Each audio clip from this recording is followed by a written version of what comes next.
আসসালামু আলাইকুম। তো আজকে আবার এক নতুন ভিডিও নিয়ে আপনাদের সামনে হাজির হলাম। তো আজকের এই ভিডিওতে আমি আপনাদের দেখাবো যে ডবল পুল এমসিবি কীভাবে কানেকশন করতে হয় সার্কিট ব্রেকারের সাথে, সেটা দেখাবো। এবং এই যে আমাদের বাড়িতে ইলেকট্রিক হাউস সুইচ বোর্ড কীভাবে কানেকশন করতে হয় এবং সুইচ বোর্ডের যে ফিউজগুলো কেন পুড়ে যায় তা কিন্তু আমি এই ভিডিওতে আপনাদের সহজেই আলোচনা করব। তো ভিডিওটি লাস্ট পর্যন্ত দেখতে থাকুন, এখান থেকে কিছু না কিছু শিখতে পারবেন। কাজ জানলেও করতে পারবেন, কাজ না জানলেও কিন্তু এই ভিডিও দেখে আপনারা নিজেদের বাসাতে নিজেরাই করতে পারবেন।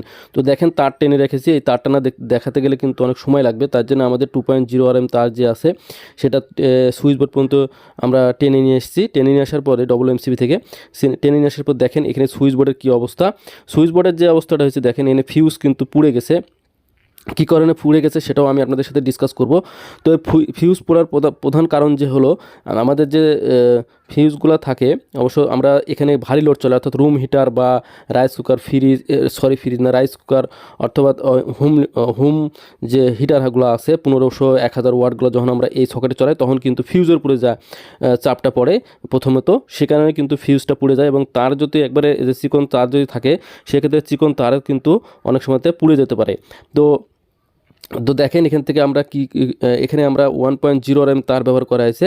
তো 800 ওয়াটের উপরে কিন্তু সুইচ বোর্ডে কখনো কানেকশন করা যাবে না। তো দেখেন এখানে যে আমরা তারটা ছিনে নিয়েছি, কারণ তারটা ছিঁড়ার কারণ হলো যে এখানে ভুল করেও আপনারা কখনো কি করবেন না, এই যে দেখেন এখানে একটা এই তারের সাথে আপনারা সহজে এই একটার সাথে একটা কমন করে নেবেন, কমন করে নিয়ে এখানে জয়েন্ট দিয়ে দেবেন। তো আমরা এখানে মেন লাইনটা দিয়েছি 2.0 RM তারের সাথে আমরা আর একটা 2.0 এই যে পাওয়ার সকেট আছে পাওয়ার সকেটের সাথে কমন করছি। এভাবে কিন্তু কানেকশন করবেন।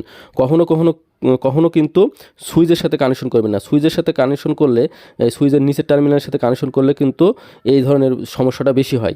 তো এই যে দেখেন এখানে কিন্তু নিউট্রাল আছে। তো নিউট্রাল তারটা আমরা এখান থেকে যে কাজটা করতে হবে, নিউট্রাল তারটাও খুলতে হবে। খুলে একটা তার সবগুলোর সাথে একসাথে কমন করতে হবে। দেখেন আরেকটা তারের সাথে ফেসটা কানেকশন করছি। এখান থেকে ফেস মোটামুটি দুটা ফেস এনে কানেকশন করা হচ্ছে, কারণ এখানে আমাদের একটা কম মাইন্ড আছে। দেখেন এখানে কিন্তু কম মাইন্ড এবং নিউট্রালটা আছে।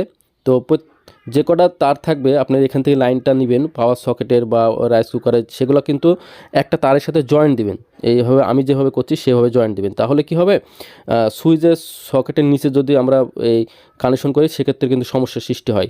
ওখান থেকে ওই সকেটগুলা লুজ কানেকশনের মাধ্যমে ফায়ার করে, লোডের কারণে লুজ কানেকশন হয়। সে কারণে বলছি তারগুলা ঠিক এভাবে কমন করবেন। আমি যেভাবে করছি, যদি এখান থেকে লাইন নিতে হয় তো এভাবে কমন করে আপনারা পার্শ্ববর্তীতে নিয়ে যাবেন, তাহলে কিন্তু আপনাদের সুইচ বোর্ডে তেমন কোনো আঘাত প্রভাব পড়বে না।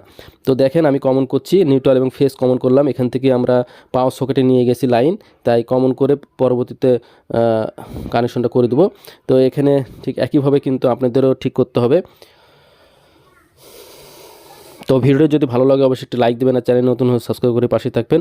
আমি নিউট্রাল কিন্তু কমন করছি একটাতে। দেখেন একটা নিউট্রালের সাথে নিয়ে এসেছি আমরা 2.5 RM যে তার টেনেছি 2.0, ওই তারটার সাথে আমরা সবগুলো নিউট্রাল একসাথে কমন করেছি এবং ফেসটাও কিন্তু একসাথে সবগুলা কমন করেছি।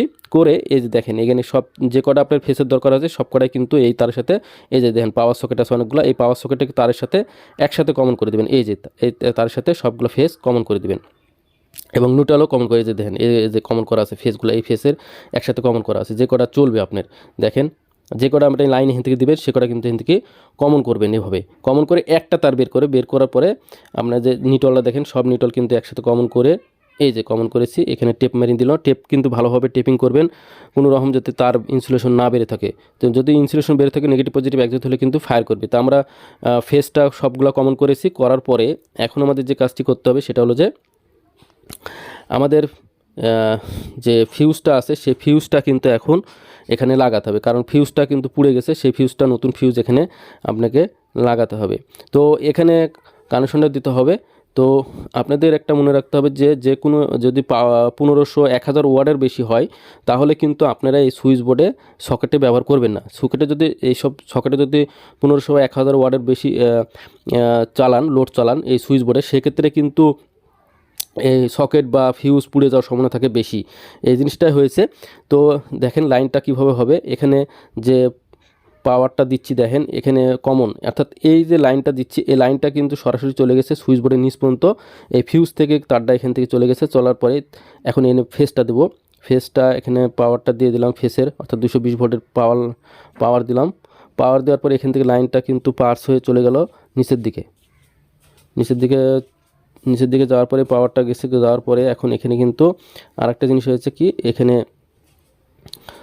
ফিউজের মাধ্যমে দেখেন এই যে লাইনটা চলে গেছে। এখন এখানে আমাদের যে কাজটি করতে হবে, নিউট্রাল কানেকশন করছি। দেখেন এখানে ইন্ডিকেটার আছে এবং একটা সকেট আছে, এখানে কানেকশনটা দিতে হবে। নিউট্রালের সাথে এইভাবে কানেকশনটা দিয়ে দেবেন, একটা তার সবগুলো কমন করে একটা তার সাথে এখানে প্যাচ দিয়ে জয়েন্ট দিয়ে দেবেন। দেখেন একেবারে খুব সহজে আপনাদের অল্প সময়ের মধ্যে দেখানোর চেষ্টা করছি। এই কমনটা করে দেবেন, দেওয়ার পরে টেপিং করে দেবেন। টেপিং করা হয়ে গেলে এখন কিন্তু নিউট্রাল কমন করা শেষ। একেবারে আমি যেভাবে করছি ঠিক সেভাবেই কিন্তু আপনাদের কানেকশন করতে হবে। এখন এখানে কানেকশন করা হয়ে গেলে এখন কিন্তু আমাদের যদি আমরা 220 ভোল্টের লাইনটা দিই তাহলে কিন্তু ওকে হবে। এখন দেখেন এখানে পাওয়ার সকেট আছে, 3 পিন পাওয়ার সকেট। কীভাবে কানেকশন করবেন, আমাদের দুইটা ফেস এখান থেকে নিয়ে যেতে হবে। একটা হলো আমরা রাইস কুকার চালাবো, আর একটা হলো দেখেন এখানে যেহেতু সুইচের সমস্যা তাই আমরা ডাইরেক্ট করছি। এল যেখানে লেখা আছে সেখানে একটা ডাইরেক্ট একবারে টার্মিনালে কানেকশন করে দেবেন। এখানে পাওয়ার সকেট, একটা রাইস কুকার চলবে আর সুইচ বোর্ড চলবে, এগুলো কিন্তু দেখাচ্ছি এখানে। তারপরে একটা নিউট্রাল এন যেখানে লেখা আছে সেখানে কানেকশন করবেন। তো সুইচটা নষ্ট, এখানে ডাইরেক্ট আমরা সকেটে কানেকশন করে দিয়ে চালাচ্ছি, কানেকশনটা করছি। এল যেখানে লেখা আছে সেখানে ফেস দিবেন, এবং এন যেখানে লেখা আছে নিউট্রাল দিবেন, তাহলে কিন্তু কাজটি সম্পূর্ণভাবে হয়ে যাবে। এখন আমরা এই কাজটি করে দিচ্ছি। দেখেন এখানে কিন্তু তারটা আমরা কানেকশন করে দেখাচ্ছি। এই যে তারটা দেখেন এখান থেকে লাইনটা ফেস, তো দেখেন কারেন্ট টেস্টার জ্বলছে, এখানে ফেস দিয়ে দিবেন আর এখানে নিউট্রাল দিবেন, তাহলে কিন্তু কাজটি সম্পূর্ণভাবে ওয়্যারিংটা হয়ে যাবে। আমাদের ওয়্যারিংটা কিন্তু অলরেডি কমপ্লিট হয়ে গেছে। এখন এখানে পাওয়ার সকেটটা লাগিয়ে দেবো। তো এখন আপনাদের দেখাচ্ছি যে ডবল পোলের এমসিবি কীভাবে কানেকশন করবেন। দেখেন এখানে আমাদের যে কাজটি করতে হবে, ফেসটা আমরা প্রথমে নিব। ফেসটা দেখেন ডবল পোলের এমসিবি কীভাবে কানেকশন করবে আমি আপনাদের দেখাচ্ছি। এখানে ফেস নেবেন, ফেসটা দুটা ফেস নিতে হবে। একটা আমাদের সুইচ বোর্ড চলবে, একটা রাইস কুকার বা ওভেন এগুলা চলবে। এই যে কারেন্ট আছে দেখেন এখানে কিন্তু, এখন এখানে নিউট্রাল আছে, তো লাইনটা দেওয়া আছে। দেখেন এখানে কিন্তু টেস্টার জ্বলছে, তো এটাতে লাইন দেওয়া আছে। আমরা এই লাইন থাকা অবস্থাতেই আমাদের সেই কাজটি করতে হবে। তো এখানে নিউট্রাল এন যেখানে লেখা আছে, কালো তার, অর্থাৎ কালো তারটা আমাদের নিউট্রালে দিতে হবে, কালো তারে দিতে হবে, এবং লাল তারটা ফেসে দিতে হবে। এ হলো কাজ। এখন এখানে আমাদের চলে আসলো, দেখেন এখানে ফেসটা দিয়ে দিলাম। ফেসটা দেওয়ার পরে এখন এখান থেকে আরেকটা ফেস দেবো, দুটা ফেস এমসিবিতে কানেকশন করতে হবে। এই যে দেখেন আর একটা নিউট্রাল নিয়ে এসেছি কমন করে। তো এখানে কানেকশনটা কিভাবে সহজে করা যায় সেটাই দেখাচ্ছি। দেখেন এই যে দুটা ফেস আছে, দুটা ফেস আমাদের যেখানে কারেন্ট আছে সেই জায়গাতেই দিতে হবে, কারণ এখানে সুইচ বোর্ডে একটা আর একটা রাইস কুকার বা ওভেন এগুলোতে চলবে পাওয়ার সকেটে। তো এই দুটাই দিচ্ছি, আর একটা নিউট্রাল আমাদের এখানে কানেকশন করতে হবে। তো কানেকশনটা কিভাবে করবেন দেখেন, এখানে খুব সহজে আমি আপনাদের দেখিয়ে দেব। এই যে দেখেন এখানে ফেস আছে, মানে এখানেই আমাদের নিচে দিতে হবে কি কারেন্টের লাইন। আমরা প্রথমে কি করব, আমরা প্রথমে নিউট্রাল কানেকশন করতে হবে।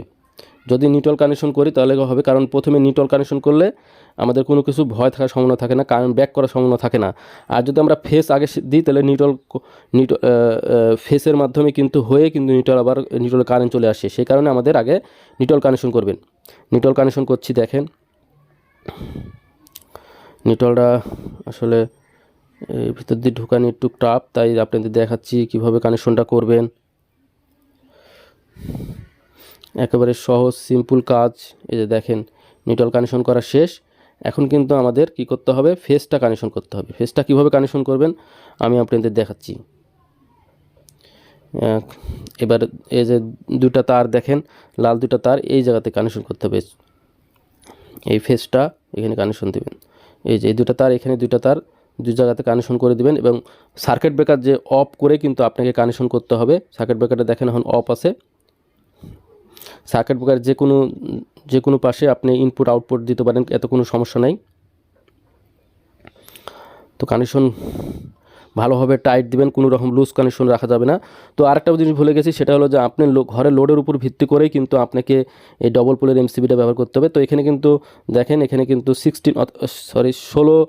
16 অ্যাম্পিয়ারের একটি সার্কিট ব্রেকার এখানে লাগানো হয়েছে। আপনার ঘরের উপর আপনি যেহেতু রাইস কুকার ওভেন চালাবেন, সুইচ বোর্ড আছে, সেহেতু আপনাদের 16 বা 20 যদি সার্কিট ব্রেকার ব্যবহার করেন তাতে কোনো সমস্যা নাই আপনার লোডের উপর ভিত্তি করে। তো আশা করি আমি কিন্তু আপনাদের ঠিক অল্প সময়ের মধ্যে দেখানোর চেষ্টা করতে। দেখেন অন করে দিলাম, অন করার পরে এখানে দেখেন কারেন্ট জ্বলবে, যে কারেন্ট চলে এসেছে ফেসে এবং নিউট্রাল, এখানেও ফেস এবং এখানেও কিন্তু নিউট্রাল আছে।